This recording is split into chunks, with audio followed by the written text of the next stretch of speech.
오늘 이 아침 우리에게 주시는 하나님의 말씀 예레미야 38장 7절에서 13절의 말씀이 되겠습니다.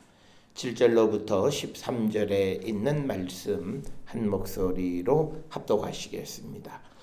왕국 내시 구스인 에벳멜렉이 그들이 예레미야를 구덩이에 던져 넣었음을 들으니라. 그때에 왕이 베냐민 문에 앉았더니 에벳멜렉이 왕궁에서 나와 왕께 아뢰어 이르되 내 주 왕이여, 저 사람들이 선지자 예레미야에게 행한 모든 일은 악하니이다. 성중에 떡이 떨어졌거늘 그들이 그를 구덩이에 던져 넣었으니 그가 거기에서 굶어 죽으리라 하니 왕이 구스 사람 에벳멜렉에게 명령하여 이르되 너는 여기서 30명을 데리고 가서 선지자 예레미야가 죽기 전에 그를 구덩이에서 끌어내라. 에벳멜렉이 사람들을 데리고 왕궁 곳간 및 방에 들어가서 거기에서 헝겊과 낡은 옷을 가져다가 그것을 구덩이에 있는 예레미야에게 밧줄로 내리며 구스인 에벳멜렉이 예레미야에게 이르되 당신은 이 헝겊과 낡은 옷을 당신의 겨드랑이에 대고 줄을 그 아래에 대시오. 예레미야가 그대로 하매 그들이 줄로 예레미야를 구덩이에서 끌어낸지라. 예레미야가 시일의 뜰에 머무니라. 아멘.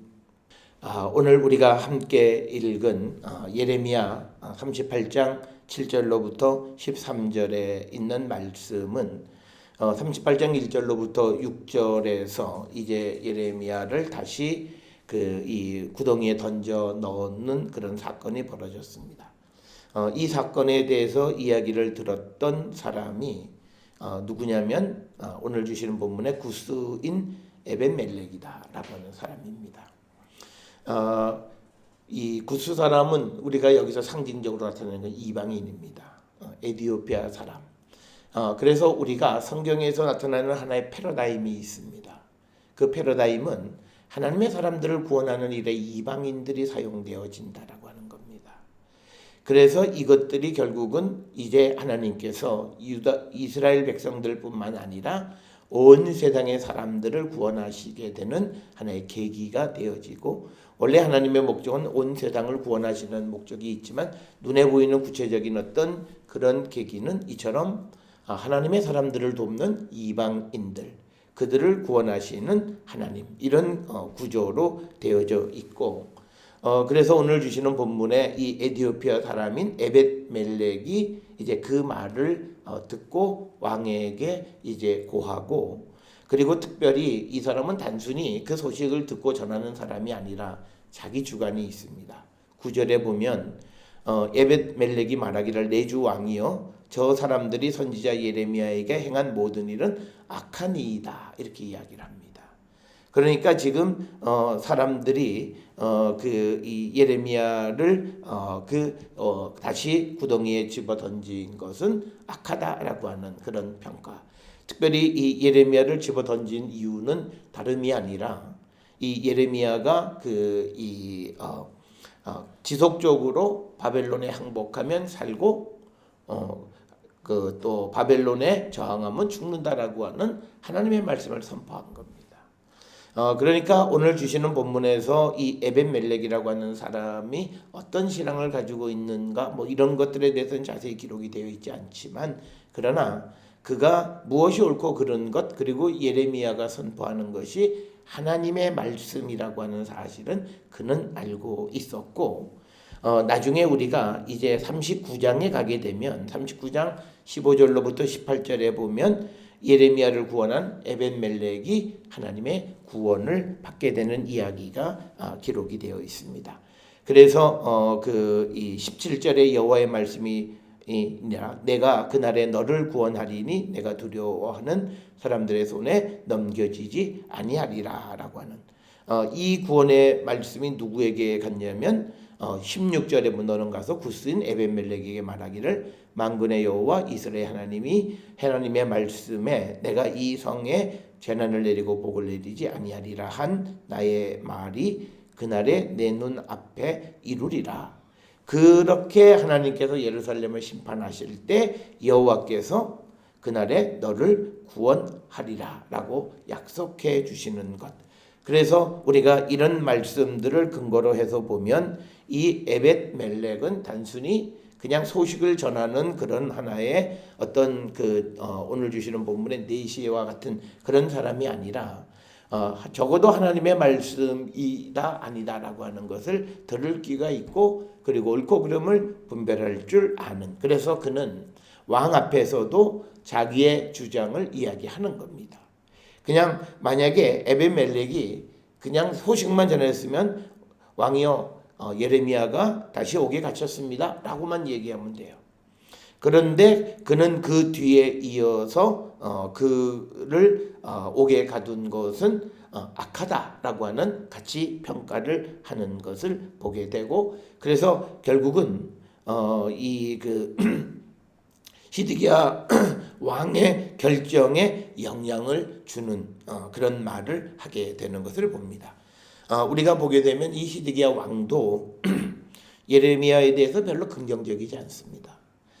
그에게 하나님의 말씀을 듣고 싶어서 그를 죽이지 않기는 했지만, 그러나 그가 하는 말은 왕이 바벨론에 항복하고 바벨론으로 잡혀가야만 살 수 있다라고 하는 그런 말을 하기 때문에 왕으로서도 듣기 좋은 그런 말은 아닙니다. 그런데 다른 사람들이 대신해서 예레미야를 옥에 가뒀다면 그냥 모른 척 할 수가 있습니다. 그러나 에벳멜렉은 그 왕에게 그들이 행한 그 일은 잘못된 것이다, 악하다라고 하는 가치평가를 전달함으로 왕으로 하여금 예레미야를 구원해 내도록 하게 하는 그 역할을 하게 됐고, 우리가 조금 전에 보았던 것처럼 39장 15절에서 18절에 보면 그것이 하나님의 구원을 얻게 되는 계기가 되는 것을 통해서 보면 이 에벳멜렉의 그 역할이 단순한 역할만은 아니었다라고 하는 것을 우리가 알 수 있습니다. 따라서 오늘 주시는 이 시대의 상황 속에서 오늘 우리가 예수 그리스도를 믿는 신앙인으로 세상을 살아간다라고 하는 것이 무엇이냐라고 하는 것을 다시 한번 생각하게 하는 그런 말씀입니다.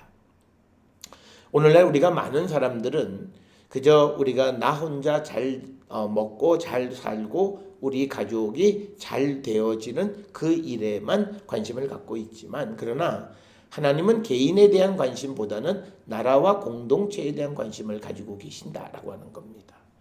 그 말은 오늘 우리에게 관심을 갖는 것은 하나님은 그 가정 전체를 넘어서서 교회와 또 사회와 그리고 그 나라 그리고 이 온 지구가 온전히 주님을 믿는 그런 하나님의 나라가 완성되어지는 것에 관심을 갖고 계시다라고 하는 겁니다.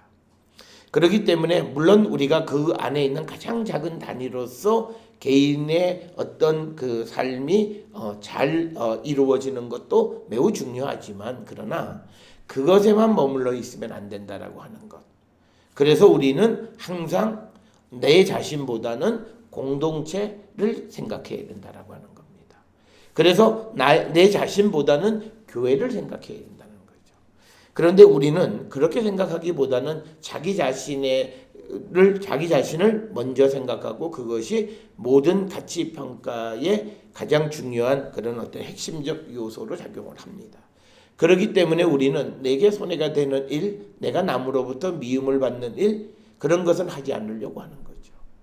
그러니까 우리는 복음을 전하는 일에 대해서 매우 게으르고, 우리가 복음을 전하는 일에 대해서 우리가 그 역할을 하지 않습니다. 왜냐하면 예수님도 세상이 너희를 미워하는 것을 이상히 여기지 말라고 말씀하셨어요. 그러니까 우리가 예수를 세상에 전하면 세상 사람들이 우리를 좋아하지 않는다는 거죠. 그런데 우리는 세상으로부터 받는 미움을 두려워해서 복음을 닫아버린다라고 하는 겁니다. 만약에 예레미야가 자기의 그 어떤 안위만을 생각했다면 그냥 시위대 뜰에서 아무 소리 하지 않고 그냥 주는 떡이나 먹고 그냥 자기의 일신의 영달만 생각했으면 돼요. 그런데 그는 시위대 뜰에 앉아서 백성들을 접촉하게 될 때마다 하나님의 말씀을 그대로 선포하는 겁니다. 그래서 그 하나님의 말씀을 선포하는 것 때문에 결국은 그는 다시 구덩이에 던져지는 그런 신세가 되어진 겁니다. 그러니까 뭐냐면 쉽게 얘기하면 하나님의 말씀을 전하는 것 때문에 다시 고난의 길을 간다라고 하는 겁니다. 우리가 이 일을 두려워하면 우리는 그리스도인으로서의 삶을 살 수가 없다라고 하는 겁니다. 예레미야가 자기의 일신의 영달과 평안을 위해서 입을 닫았다면 그는 더 이상 예언자가 아닙니다. 그러나 그는 그에게 잠시 찾아왔던 그런 어떤 기회를 통해서 다시 백성들에게 복음을 전하는 겁니다. 우리가 이런 모습은 우리가 사도 바울의 모습에서도 찾아볼 수 있습니다.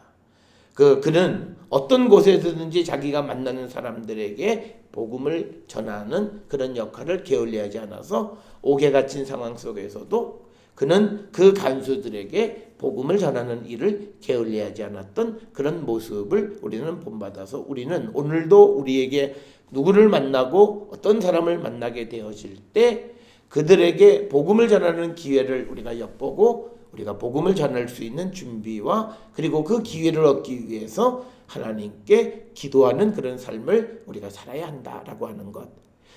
그리고 또 하나 오늘 주시는 본문의 에벤멜렉의 입장도 마찬가지입니다. 에벤멜렉은 지금 그 사람의 그 출생은 구스 사람 이방인입니다. 물론 그가 왕궁의 내시로서 역할을 하고 있기는 하지만 그러나 같은 사람들 안에서 그는 출신으로 혈통을 중시하는 이스라엘 사회 속에서 굉장히 그는 그 마이너리티 소수인일 수밖에 없어요. 그래서 그는 자기 신분과 지위를 지키기 위해서 그냥 못 본 척하고 지나가면 그만이에요. 그리고 이 에벤멜렉도 지금 여론이 어떤 방향으로 가고 있다는 거 다 알아요. 여론은 예레미야에게 호의적이지 않아요. 그런데 그 여론에 거스르는 그 예레미야 편을 들어준다라고 하는 건 쉬운 게 아니라는 거예요. 그런데 에벤멜렉이 그 편을 들어줄 수 있었던 것은 무슨 예레미야하고 어떤 관계 속에서가 아니라 옳고 그름 하나님의 말씀인가 아닌가를 분별하는 그 영적인 분별력 가지고 그 예레미야가 처음부터 끝까지 변함없이 똑같은 말씀을 계속하고 있는 거예요. 그 하나님의 말씀을 전하는 그 일로 말미암아 고난을 받으면 안 되고 오히려 그 예언자가 고난 가운데 있었을 때 그를 도와주는 역할을 한다라고 하는 겁니다. 오늘 우리가 주시는 이 에벤멜렉의 모습을 우리는 본받아야 됩니다. 오늘 주시는 이 본문은 그 하나님의 사명을 감당하는 하나님의 사람을 돕는 사람을 하나님이 다시 구원해 주신다는 거예요. 우리가 이 모습은요, 기생 라합의 이야기도 똑같아요. 그 기생 라합이 여리고성을 정탐하러 온 사람들을 도와주고 그들이 도망갈 수 있도록 그 길을 열어주었기 때문에 여리고성을 점령할 때 그 가문이 구원을 받게 되는 것, 똑같은 패턴의 이야기입니다. 그래서 우리에게 오늘 강조하는 것은 뭐냐면 우리가 하나님의 일을 행하는 사람들을 돕는 일을 우리가 열심히 감당해야 된다라고 하는 겁니다. 그런데 우리가 그 일을 하는 건요 그렇게 쉽지가 않아요.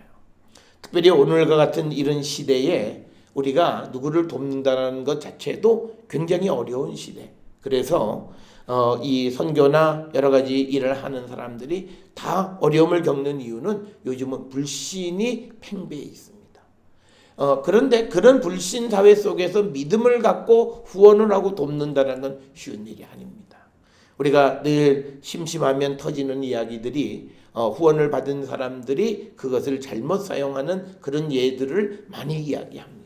그리고 모든 부분에서 그런 것들이 소문이 퍼져 있는 이런 때에 내가 그런 그 소문 속에서도 지속적으로 그것을 도울 수 있는 건 쉬운 일이 아닌 겁니다. 오늘 주시는 이 본문의 이 에벤멜렉이 활동하던 이 시대에는 예레미야와 같은 참 예언자를 내가 안다 할지라도 그냥 그가 저분은 참 예언자구나. 그래서 내가 밤에 살짝 가서 만나는 정도, 그 정도만 해도 되는 거예요. 사람들은 그럴 거예요. 그래서 자기 스스로는 옳고 그름이 무엇이다라고 하는 건 알아요. 그러나 옳은 사람들이 그 옳은 일을 할 수 있게끔 도와주지는 않는 게 오늘 살고 있는 이 시대의 모습인 겁니다. 그런데 그런 시대 속에서 이 에벤멜렉은 자기가 그 예레미야에 대한 신뢰를 가지고 그리고 그가 그 이야기를 왕에게 전달하는 겁니다. 그런데 왕에게 그냥 객관적 사실만 전달하는 게 아니라 자기의 가치 판단까지 포함합니다. 그래서 내 주 왕이여 저 사람들이 선지자 예레미야에게 행한 모든 일은 악하다 이렇게 판단해서 왕으로 하여금 예레미야를 구원하도록 역할을 감당하는 겁니다. 그래서 오늘 우리가 세상을 살아가면서 우리가 간접적으로 하나님의 일을 행하는 것은 하나님의 일을 하는 사람들이 그 하나님의 일을 완성해 갈 수 있도록 우리가 돕는 역할을 하는 것, 그건 우리에게 매우 중요한 역할입니다. 그래서 오늘 주시는 이 본문에서 에벤멜렉은 시드기야가 바른 판단을 하는 것을 통해서 하나님의 일을 도왔고 또 보이지 않게 예레미야가 죽음을 당하는 것에서부터 그를 구원할 수 있게끔 해서 그가 하나님의 일을 지속할 수 있도록 돕는 역할을 했다라고 하는 겁니다. 그래서 우리는 이 일을 우리가 힘써 우리가 행하는 자가 되어야 됩니다. 우리는 하나님 앞에 기도할 때 하나님 내가 누구를 도울 데가 없습니까를 물어보지 않아요. 뭐 눈앞에 누가 무슨 일이 있으면 돕지 뭐 이러고 그런데 그러면서도 돕지 않는 거죠. 그러니까 뭐냐면 내가 세상을 살아가는데 나누며 살아가는 삶이 얼마나 소중하냐. 그래서 그러면 내가 나누려면 그 나누는 곳이 어디가 있는지를 내가 잘 모르니까 하나님 혹시 그것을 내게 알려주십시오라고 하는 그 기도를 잘 드리지 않아요. 그러니까 우리가 드리는 기도는 정말 자기의 일신만을 생각하는 자기의 영달만을 생각하는 그런 치성적 기도를 드리는데 그런 기도에 대해서 하나님은 굉장히 우리의 기도를 들으시고 분노하세요. 왜 그러냐면 우리가 하나님 앞에 구하는 건 사실이지만 그러나 우리가 마땅히 해야 될 바를 행하지 않고 구합니다. 우리가 이 예레미야서를 통해서 보면 마땅히 자기들이 해야 될 바를 하지 않고 하나님 앞에 금식해도 하나님은 듣지 않으세요. 그래서 시드기야가 백성들을 모아놓고 금식을 선포하지만 그러나 하나님은 그들의 기도를 듣지 않고 나라가 망하게 하시는 거예요. 그래서 우리가 중요한 것은 주님은 우리에게 나누라고 하는 거예요. 사랑을 나누고 또 우리에게 주신 것을 그러면 내가 어디에 무엇으로 어떻게 나눠야 될 것인가를 하나님 앞에 지속적으로 기도하지 않아요. 하나님이 내게 은혜 주셨고 예수를 믿게 하셨고 그리고 내게 있는 또 내가 생각할 때 이런 재능도 있는 것 같은데 하나님 내가 어떻게 하나님 이 일을 통해서 도울 수 있을까요?를 묻지 않아요. 그래서 우리는 오늘 주시는 이 에벤멜렉의 그가 나서서 하나님의 일을 하는 사람들을 돕고 하나님의 일을 하는 사람을 도울 수 있도록 하는 그 간접적인 역할, 이것은 매우 중요한 것이고요. 오늘을 살아가는 이 시대가 정말 예수를 믿는 그런 나라가 되는 것은 이런 일을 잘 할 수 있도록 도와주는 거예요. 그런 나라가 정말 예수를 믿는 거예요. 교회에 많은 사람이 가면서 다 이기적이고 돼지같이 자기만 생각하는 생각을 가지고 있는 사람들로 가득 차 있는 것은 아무 쓸모에 없다라고 하는 거죠. 그래서 오늘 우리가 이 에벤멜렉과 같은 역할, 하나님의 사람이 하나님의 그 맡겨진 사명을 잘 감당할 수 있도록 돕는 역할을 할 때 하나님은 그들을 구원하시는 겁니다. 그러니까 우리가 하나님의 구원을 받을 만한 무슨 자격이 내가 직접적으로 뭔가를 하지 못하더라도 내가 이 다른 일을 하는 사람들을 도움으로 인해서 내가 하나님의 구원을 받을 수 있어야 돼요. 우리가 히브리서에서도 보면 내가 부지 중에 객을 대접했는데 천사를 대접하는 그런 경우처럼 내가 어려운 이웃들을 돕는 일을 통해서 하나님의 구원을 얻거나 또는 하나님의 일을 행하는 사람들을 도움으로 말미암아 하나님의 구원을 얻는 자가 되거나 그러니까 굳이 내가 직접적으로 그 일을 하지 않더라도 내가 하나님의 구원을 받을 수 있는 길은 있어요. 그런데 그것에 대해서 우리가 관심을 갖고 있지 않다라고 하는 거예요. 그런데 오늘 주시는 본문이나 성경에서 주시는 말씀들에서 이방인들이 그런 관심이 많다라고 하는 건 뭐냐면요. 어쩌면 이 구스 사람 에벤멜렉이 어쩌면 살아오면서 유대 땅에서 많은 사람들로부터 억압을 받고 또 소외를 받고 차별을 받고 하는 그런 것 때문에 하나님의 도움이 절실했기 때문에 그는 하나님의 일을 감당하는 사람들을 도왔을런지는 그런 것을 우리가 합리적으로 추론해 볼 수 있어요. 물론 성경에 왜 구스 사람 에벤멜렉이 예레미야를 도왔는가는 설명이 없어요. 성경은 딱 하나 그냥 그가 이 일을 돕고 그리고 다음 장에 하나님께서 그를 구원하신다라고 하는 것. 그래서 우리가 여호수아서에 등장하는 라합과 같은 패턴으로 하나님께서 구원해 주신다. 그래서 우리도 하나님을 돕는 자를 구원하시는 하나님의 속성을 기억하셔야 됩니다. 그래서 우리도 하나님의 일을 행하는 사람들을 돕는 일에 우리가 나서는 그런 자들이 되어야 된다라고 하는 것, 그것을 우리가 꼭 기억을 하셔야 되겠고, 또 하나 오늘 주시는 7절로부터 13절에서 예레미야가 지금 시대 뜰에 잡혀 있습니다. 그런데 이 잡혀 있는 게 오히려 그에게는 다행입니다. 왜냐하면 지금 이 예레미야가 왕궁 밖에서 자기 집에서나 어딘가에서 사람들을 만나서 바벨론에 항복해야 된다 그러면 아마 그 사람들에 의해서 그는 죽임을 당할 수 있어요. 그런데 지금 이 예레미야가 시대 뜰 왕궁 안에 있기 때문에 그가 그 왕의 도움을 통해서 오히려 그 갇혀 있는 상황이 그를 보호하는 것이다라는 거예요. 우리가 생각하면 예레미야가 가서 자유롭게 활동하면 예레미야가 하는 건 딱 하나예요. 백성들을 모아놓고 성문 앞에서나 성전에서나 성전문 앞에서나 항상 얘기하는 것이 하나님의 말씀을 선포할 거예요. 그러다 보면 오늘 같은 이 상황 속에서는 예레미야가 지금 시대 뜰에 잡혀 있으니까 그 사람을 어떻게 할 줄 못해서 그냥 그곳에 있는 구덩이에다 집어넣는 그런 상황. 그래서 그것이 바로 왕에게 알려져서 왕이 그를 구원하는 일이 벌어졌지만, 만약에 그가 성 밖으로 가서 그런 일을 당하면 그는 생명을 지키기가 상당히 어려울 수 있다는 거예요. 그래서 그가 석방되지 않고 옥에 갇혀 있던 것이 그 개인으로는 힘든 일이긴 하지만, 그러나 이건 역시도 하나님께서 주신 은혜였다라고 하는 겁니다. 그러니까 우리가 고난인 것 같지만 고난이 그에게는 은혜였고요. 또 하나 하나님이 주신 은혜는 우리가 지난 시간에 보았던 38장 6절에 그를 구덩이에 집어 던졌는데 구덩이에 물이 없다라는 거예요. 만약에 그것에 물이 있었다면요, 오늘날 우리가 흔히 얘기하는 저체온증으로 그는 죽습니다. 물속에 사람이 그냥 잠겨 있는 거잖아요. 이 구덩이 속에 물이 가득 차서 허리나 어디까지 물이 차면 아무리 여름철이라도 계속 물속에 사람이 담겨 있으면 그는 저체온증으로 죽을 수밖에 없는 거예요. 그런데 그냥 우리말에는 그냥 물이 없고 진창뿐이었다라고 하는 한 구절로 6절에 언급되어 있지만, 그것이 바로 하나님께서 베풀어 주신 구원의 단초가 되어진다라고 하고, 결국은 그 구덩이에 던져져 있다라고 하는 것, 이건 지금 왕의 그 왕궁 안에서 일어난 일입니다. 그러니까 바로 에벤멜렉이 그 소식을 듣고 왕에게 그 말을 하고, 그래서 왕이 그를 구원해 줄 수 있었다. 그러니까 지금 시대 뜰, 그리고 시대 뜰 앞에 있는 구덩이에 그가 갇혀 있었던 것은 오히려 예레미야를 구원하는 기회가 됐다라고 하는 거예요.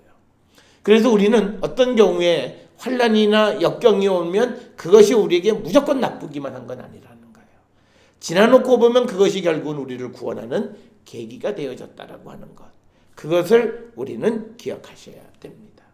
우리는 가끔 태풍이 몰려오면 사람들이 이 태풍 때문에 많은 재난당의 피해가 있습니다.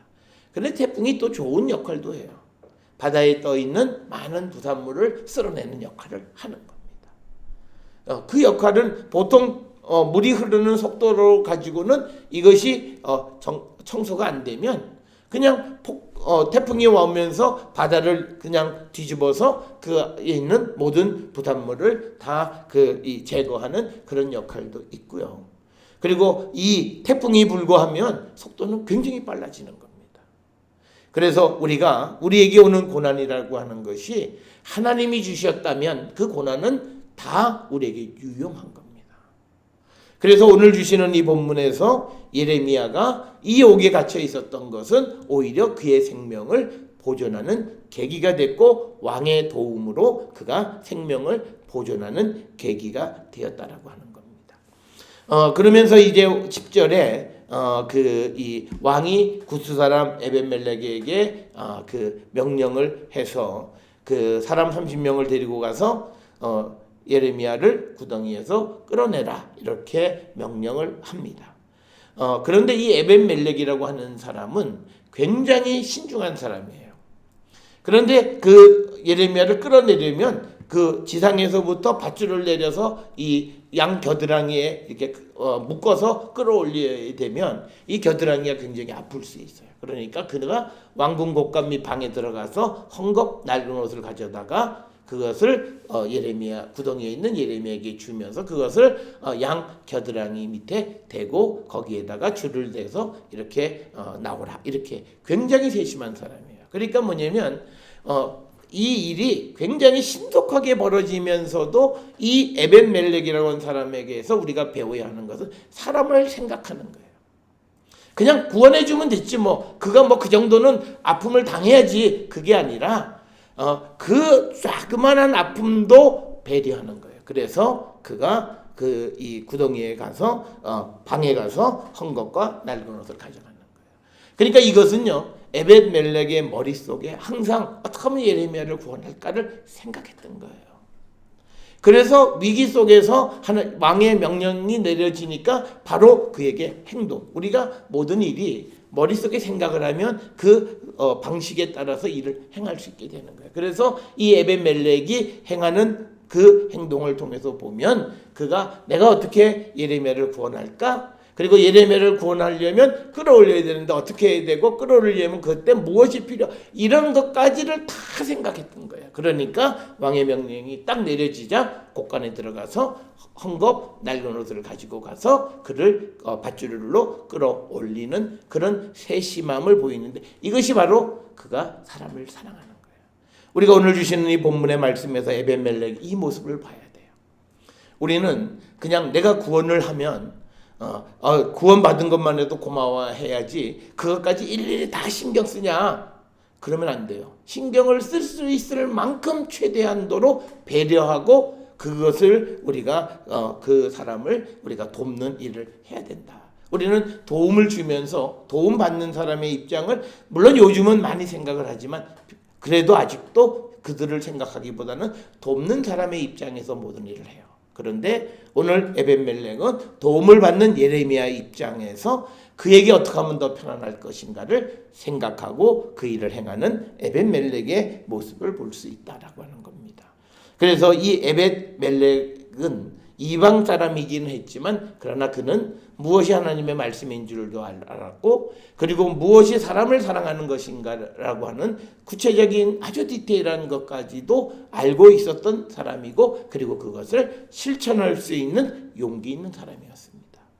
그렇기 때문에 우리가 앞에서 보았던 것처럼 이제 예레미야 39장 15절 18절에서 예루살렘 성이 멸망할 때 그를 하나님께서 구원하시겠다 약속하시는 겁니다. 그래서 우리도 이 마지막 세상의 심판의 때에 그가 직접적으로 복음을 위해서 무엇을 행했다라고 하는 것은 없지만 그러나 하나님의 구원의 약속을 받는 사람 그것은 다른 사람을 구원하고 특별히 하나님의 일을 하는 사람들을 돕는 역할을 감당하는 이 에벳멜렉의 모습이 오늘을 살아가는 우리의 모습이 되어서 우리가 직접적으로 내가 무슨 일은 하지는 못한다 할지라도 그 하나님의 일을 행하는 사람들을 돕는 역할 그리고 그 일을 행하는 사람들의 삶을 보살피는 그런 역할을 우리가 행해야 합니다.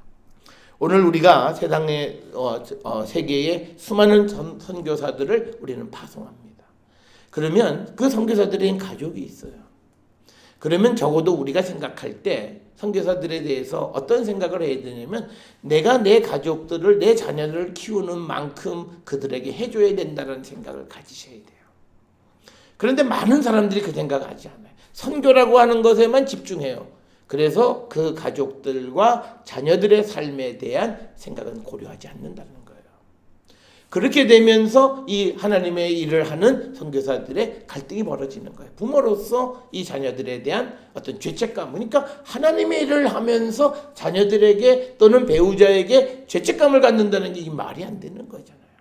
그런데 그 모습은 그 선교를 돕는 사람들이 조금만 배려하면 얼마든지 해소할 수 있는 문제다라고 하는 거예요. 그래서 우리가 오늘 이 에벤멜렉의 모습을 우리가 거울 삼아서 우리가 하나님의 일을 하는 사람들을 돕는 일에 적극적으로 나서야 될 뿐만 아니라 그 사람을 도울 때 우리의 자세가 어떤 모습이어야 하겠는가를 다시 한번 돌이키면서 우리가 누구를 돕고 또 하나님의 일을 도울 때에 이 에벤멜렉과 같은 도움을 주고 또 하나님의 구원을 받을 수 있는 우리 모든 성도들이 될 수 있기를 주의 이름으로 축원합니다.